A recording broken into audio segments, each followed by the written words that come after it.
Hello, my name is Dr. Carrington Falk, and today is something that we should all be thinking about, and that is we should be thinking about automation, in particularly, specifically, teachers' jobs being automated. Even with that, there could be some white-collar desk jobs in districts that, of course, can be automated. I mean, when you think about someone that was gathering data in a district. I mean, what if we had AI to do that? I mean, they'll probably be the first to go. And you could think of other different jobs that could get shaken up. But what about that job of a teacher? What about that job of a teacher? That job where you are in front of students daily, you are providing the instruction. You know, if we have robots, let's say, machines, or just even AI on screens, right, through computers, teaching our students, and we have no humans in there, that's more than taking the humanity away. I mean, that's also taking relationships away.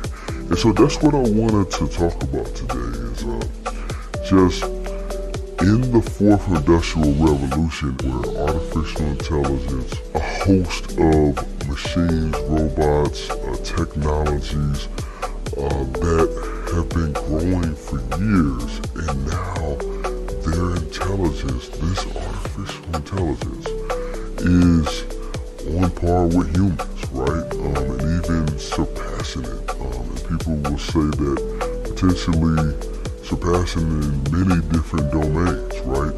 So we're talking about the domain of education. For so many years, it's been human to human, right? You've had a human teacher, human student. Now we're in an age where you don't necessarily need a human there to teach a student. And we've been online for years now. We have learning management systems, look at the pandemic. But it's something different about today. It's something different about today. We're living in an age where the question has to be thought about, at least, if not answered, is, are humans as engaging to other humans as much as we thought, especially today? Look at students today. I mean, they can't stay off their phones, They need constant messages coming to them. First thing that they do when they wake up is they're on their phone, right?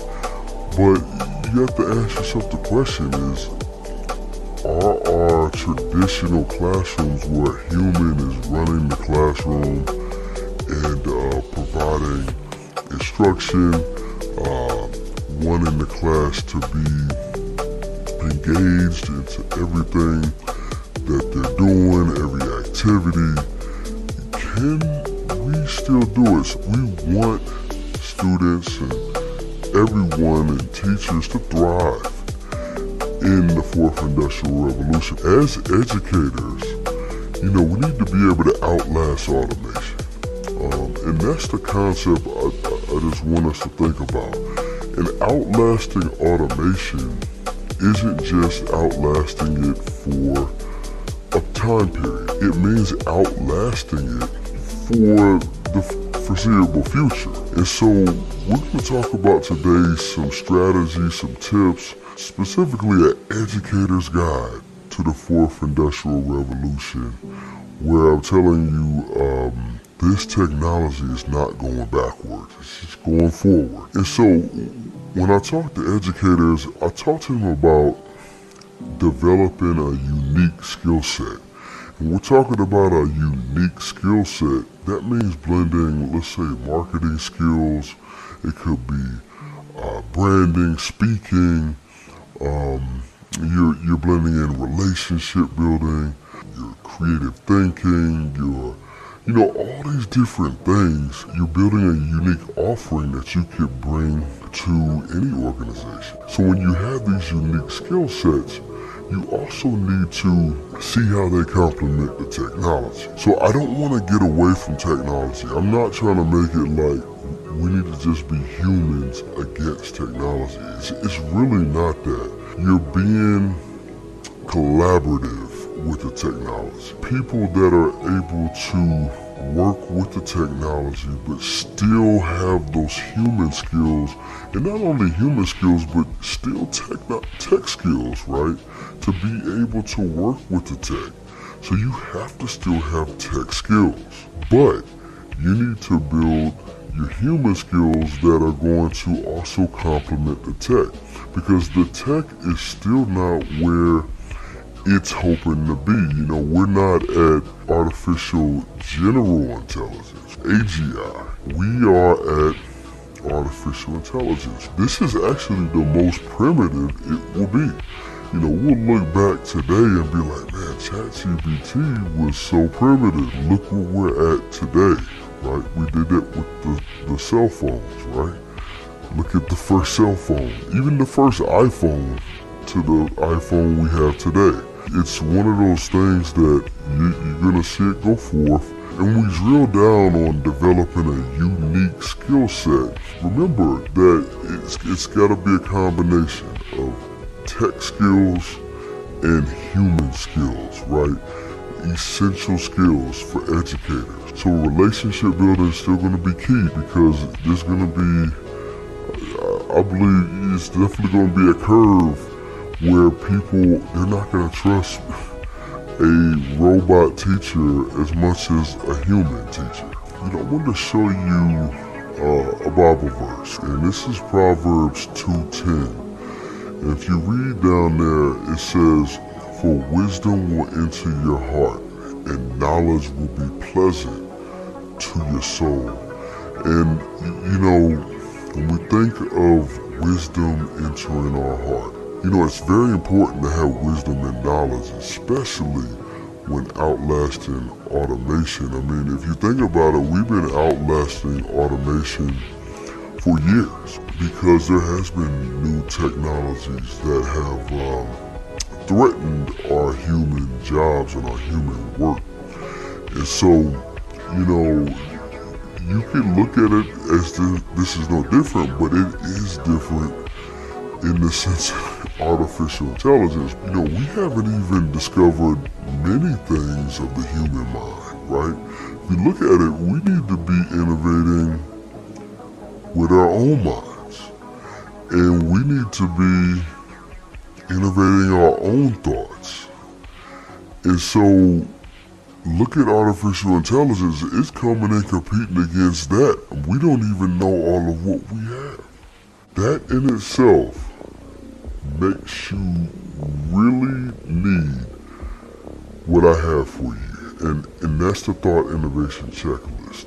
10 questions for creative educational leaders. Because you're going to read these 10 questions, and it's going to help you get you on the road to innovation, to that wisdom and knowledge. And that's what we need in the 4th Industrial Revolution. You know, this is the first industrial revolution where students are literally leaving high school, leaving school, even in college, and they're competing against not only humans, but robots and machines and our AI as well. Like, I'm telling you, it's different. It's different. Any of you guys hearing this and watching this, you know what I'm talking about. You know, we came out of high school, it was just human versus human. And it's different now. It's different. If machines, AI, they're taking our jobs, well, that gives us more time to be leisure. To where, I mean, all we do is just travel, and I mean, you could say a lot of us do that today. But if the work goes away, what are we gonna do? You know, these are some skills as we prepare students for the future job market. I mean, you know, it's tough to do that sometimes because you don't know what jobs are gonna still be there. You also don't know what jobs will be created. And so it's very important to just have that wisdom and knowledge. Going back to Proverbs 2:10, right? That wisdom and knowledge, because you need to have it in this future job market. Because you have to be able to see here and be thinking here and bring that together, converge it, and sometimes you need to pivot and you gotta learn a new skill and get a new certification. You gotta be prepared. And so that's something we need to be teaching students and educators. And that's why I'm talking today, because it's not just about students, it's about us too, right? We are being automated right now today. I mean, look at all the districts everywhere, right? They're looking for teachers. They're literally looking for teachers. And so what do you think they're gonna do to solve that problem? People in the admin, they're looking for an answer to that problem. There's not enough people for the need. What if somebody had a solution? What if there was some autonomous robot teachers that districts could buy, and they could be in the room, and they could do your classroom management, all that stuff, everything, grading. They set up your blackboard, learning target, all that stuff, talk to parents, know exactly what your student's grade is, know your student's learning patterns, know how your student thinks, know exactly the tone and emotion to talk to your student in. It just goes on. And what if that same robot could be updated the next year with just better technology? The thing is that we're under attack. Educators are under attack. And if you aren't feeling it, then you may not be close enough to it. The thing is that students need to focus on finding those skills that machines are finding challenging. And that's what we need to do as educators too. Because when we're talking about this, it's a 360 view. The same things I'm talking to students about, I need to think about as well, right? I need to say, hey, well, what are some things that a robot educator couldn't do? And you kind of want to major in that, or be looking to bolster that. That's what we have to do in the fourth industrial revolution to stay competitive. Just what we're talking about here on Road to Innovation. We're literally bolstering our creative skill. It's those creative and critical thinking skills that are going to be the most valuable in this fourth industrial revolution. So we have to be able to adapt, and we have to be able to prepare ourselves and students for this workforce. There are teachers all across the U.S. and the world that are really great at using educational technology and any technology. They are really true leaders when it comes to tech, and you may be one of them, right? But I actually think it's kind of sad that we have to be able to do that to that degree, because I'm the same way. I've always been good with tech. But, it comes to a point, it's like, why do I have to know all of these technologies, right? I'm becoming more of the robot. Just think of it. We're becoming more of the robot. We're learning these skills that are more tech skills. Tech should be doing these things. If you're good at spreadsheets, it's kind of like, well, we got AI for that, but if you're really good at it, it's almost like you're a robot. You're able to enter data, and if you're good at other technologies, you become one with the technology. We have to do it, but it's kind of sad we have to do it.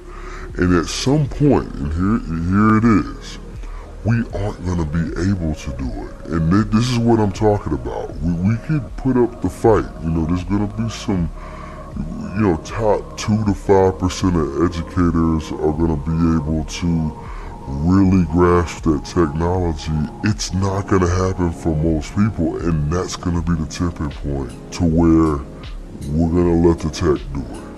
We're just going to let the tech do it, because we're not going to be able to find enough humans that can interplay with technology like that. So when we're using this technology in the classroom, we need to integrate technology while still prioritizing that human interaction.